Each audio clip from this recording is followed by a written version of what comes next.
जय सीताराम। सभी देशवासियों को गुरु पूर्णिमा की हार्दिक शुभकामनाएं। इस संसार में जो भी जीवधारी है उन सबको गुरु की आवश्यकता है, क्योंकि श्री रामचरितमानस में गोस्वामी तुलसीदास जी महाराज ने लिखा है और बड़े दावे के साथ उन्होंने कहा है कि गुरु बिन भव निधि तरई न कोई, और जो बिरंची शंकर सम होई। अर्थात बिना गुरु के संसार सागर से कोई तर नहीं सकता है, चाहे वो ब्रह्मा हो चाहे शंकर हो। गुरु बिनु भव निधि तरे न कोई, जो बिरंच शंकर सम होई। कोई ब्रह्मा के तरह क्यों ना हो जाए, कोई शिव के समान क्यों ना हो जाए, लेकिन इस संसार में हर प्राणी को गुरु की आवश्यकता है। और एक बहुत प्रचलित बात है संसार में कि जिसका कोई गुरु नहीं उसका जीवन शुरू नहीं, यानी जिसने अपने जीवन में गुरु धारण नहीं किया उसके जीवन की शुरुआत ही मानो नहीं हुई है। और मैं आपको बताऊं, आजकल थोड़ा सा कभी कभी लोग भ्रमित हो जाते हैं कि अच्छा गुरु कौन होगा, अच्छा गुरु कैसे मिलेगा। तो मैं आपको दो बातें बताऊंगा। एक तो जब आप अच्छे होंगे, जब आप अच्छे गुरु की तलाश में निकलेंगे, जब आपका भाव शुद्ध होगा, जब आपको वास्तव में गुरु की खोज होगी, तलाश होगी, गुरु के प्रति आपके मन में श्रद्धा होगा, विश्वास होगा, समर्पण होगा, तो आपको जाना नहीं पड़ेगा। आपके द्वार पर स्वयं सदगुरु चल करके किसी न किसी बहाने से आएगा और आपको मार्ग दिखाएगा। तो गुरु को आपको ढूंढना नहीं पड़ेगा, बल्कि गुरु स्वयं ढूंढते ढूंढते आपको आ जाएगा, तब जब आपके जीवन में गुरु के प्रति श्रद्धा और विश्वास होगा। पहली बात। और दूसरी बात, जो गुरु है वो किसी शरीर का नाम नहीं है। गुरु, आप सोचो कि गुरु किसी शरीर का नाम है, तो गुरु एक अवस्था का नाम है। और इस संसार में गुरु अनेक हैं, अनेक प्रकार के गुरु हैं। सबसे पहली गुरु माँ है, इसके बाद दूसरा गुरु पिता है। ध्यान देना, गुरु पूर्णिमा हम लोग मनाएं, लेकिन केवल अपने गुरु तक ही सीमित न रह करके हम ये विचार करें कि संसार में हमारे गुरु कितने हैं। तो सबसे पहले हमारी जो गुरु है वो हमारी माँ है, इसके बाद हमारे पिताजी हमारे गुरु हैं, फिर हमें जिसने विद्या अध्ययन कराया है, संस्कार दिया है, वो हमारे गुरुदेव भगवान हैं। इसके अतिरिक्त इस संसार का प्रत्येक वो व्यक्ति गुरु है जिससे हमें कुछ ना कुछ सीखने को मिलता है। इस क्रम से देखें तो संसार में गुरु ही गुरु हैं। हमें बस संसार में सीखना है, और जिससे आपको कुछ सीखने को मिल जाए वही आपका गुरु है।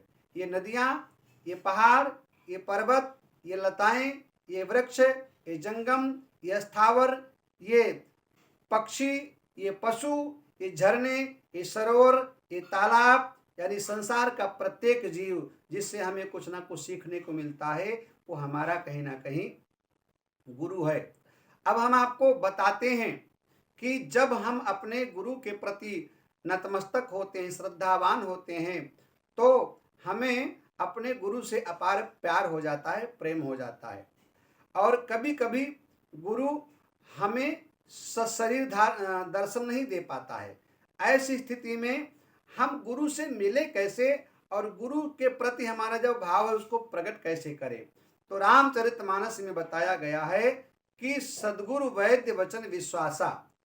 जो सदगुरु है वो हमारा आपका वैद्य है, यानी जब आप बीमार होते तो डॉक्टर के पास जाते हैं, डॉक्टर आपको दवा देकर स्वस्थ कर दिया करता है। ऐसे ही सदगुरु एक प्रकार का वैद्य है, और उसकी जो वाणी है, उसका जो वचन है, वही आपकी औषधि है। बस आपको सदगुरु शरीर से मिले न मिले, उपलब्ध हो ना हो, आप जा पाएं गुरु दर्शन को ना जा पाएं, लेकिन एक बात ध्यान रखना, सदगुरु ने जो आपको मंत्र दिया है, जो वचन दिया है, वही औषधि है और वही आपके लिए पर्याप्त है। तो सदगुरु के द्वारा दी गई मंत्र को आप औषधि मान करके, जैसे दवाई खाते हैं डॉक्टर के कहने पर आप स्वस्थ हो जाते हैं, ऐसे ही गुरु के द्वारा दी गई जो वचन है, जो वाणी है, जो विद्या है, जो ज्ञान है, जो मंत्र है, उस पर भरोसा करके आप सतत उस मंत्र का अनुष्ठान करते रहें और गुरु आपके सामने साक्षात प्रकट होगा, आपको दर्शन देगा और आपको वो गुरु ईश्वर से मिला करके स्वयं रास्ते से हट जाया करता है। उस अवस्था का नाम गुरु है। और हमारे यहाँ गुरु की तो इतनी महिमा का बखान किया गया है, कहा गया है गुरु गुरु क्या है, उसकी महिमा क्या है।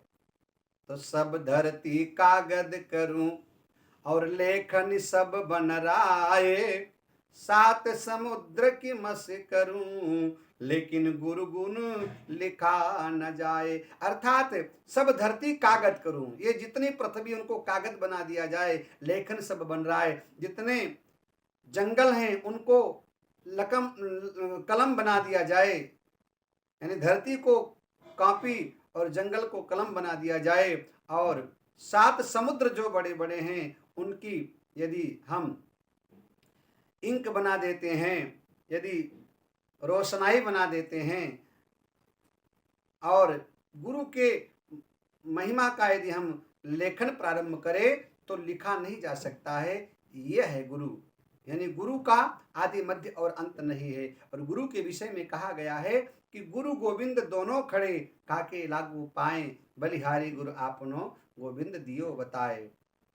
कबीरा हरि के रूठते गुरु के शरणे जाए, और कहा कबीर गुरु रूठते तो हरि नहीं होत सहाय। अर्थात कबीर साहब तो गुरु की महिमा का इतना जबरदस्त बखान करते हुए कहते हैं कि यदि आपके सामने गुरु और गोविंद यानी भगवान और गुरु दोनों खड़े हों तो आपको प्रणाम किसको करना है, ये आप निर्णय नहीं ले पाएंगे।